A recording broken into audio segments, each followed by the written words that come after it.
పులి నిజమైన స్నేహం. పిల్లలు, నిజమైన స్నేహం అంటే ఎలా ఉంటుందో మనం ఈ చిన్న కథ ద్వారా తెలుసుకుందాం. ఒక చిన్న ఊరిలో రాణి అనే ఓ చిన్నారి ఉండేది. రాణికి పులులంటే చాలా ఇష్టం. పులి బొమ్మలంటే మరీ ఇష్టం. తన దగ్గర చాలా పులి బొమ్మలు ఉండేవి. అందులో ఒకటి చింటూ అనే ఒక పెద్ద మెత్తటి పులి బొమ్మ. రాణి ప్రతిరోజు చింటూతో ఆడుకునేది. చింటూతో మాట్లాడుతూ తన రహస్యాలన్నీ పంచుకునేది. రాణి చింటూని తన నిజమైన స్నేహితుడిగా భావించేది. ఒకరోజు రాణి తన తల్లితో కలిసి అడవికి వెళ్ళింది. అక్కడ ఆమె ఒక చిన్న పులి పిల్లను చూసింది. ఆ పులిపిల్ల చాలా అందంగా ఒంటరిగా ఉంది. రాణికి ఆ పులిపిల్లని చూసి జాలి వేసింది.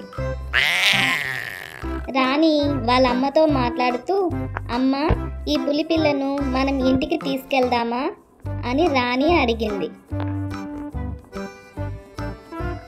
తల్లి కొంచెం ఆలోచించి, సరే, కానీ ఇది అడవి జంతువు, ఇది మనతో కలిసి ఉండగలదో లేదో చూడాలి అని చెప్పింది. రాణి సంతోషంగా పులిపిల్లను ఇంటికి తీసుకువచ్చింది. ఆ పులిపిల్లకు రాజు అని పేరు పెట్టింది. రాజు చాలా త్వరగా రాణితో స్నేహం చేసింది.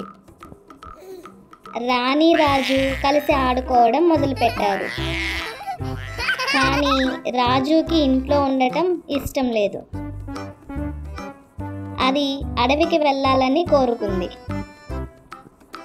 రాణికి రాజుని వదలడం ఇష్టం లేదు. కానీ రాజు సంతోషంగా ఉండాలంటే అది అడవికి వెళ్ళడం మంచిదని రాణి గ్రహించింది. ఒకరోజు రాణి రాజుని అడవికి తీసుకెళ్ళింది. అక్కడ రాజు తన తల్లిని, తోబుట్టువులను చూసి చాలా సంతోషించింది. రాణి రాజుని చూసి బాధపడింది. కానీ రాజు సంతోషంగా ఉండటం చూసి తను కూడా సంతోషించింది.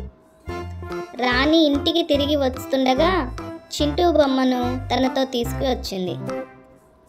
అప్పుడు రాణికి నిజమైన స్నేహం అంటే ఏంటో తెలిసింది.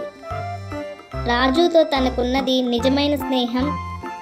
కొన్ని రోజుల తర్వాత రాణి అడవికి వెళ్ళి రాజును చూసింది. రాజు చాలా సంతోషంగా ఉంది. రాణి రాజును చూసి సంతోషించింది. వాళ్ళు ఎప్పటికీ మంచి స్నేహితులుగా ఉన్నారు. చూసారా పిల్లలు, నిజమైన స్నేహం అంటే ఒకరి సంతోషాన్ని కోరుకోవడం. స్నేహితులు ఎప్పుడూ ఒకరికొకరు సహాయం చేసుకోవాలి. ప్రేమ, త్యాగం నిజమైన స్నేహానికి పునాదులు.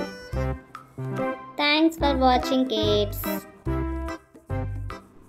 ఈ వీడియో మీకు నచ్చినట్లయితే లైక్, షేర్, సబ్స్క్రైబ్ చేసుకోండి పిల్లలు.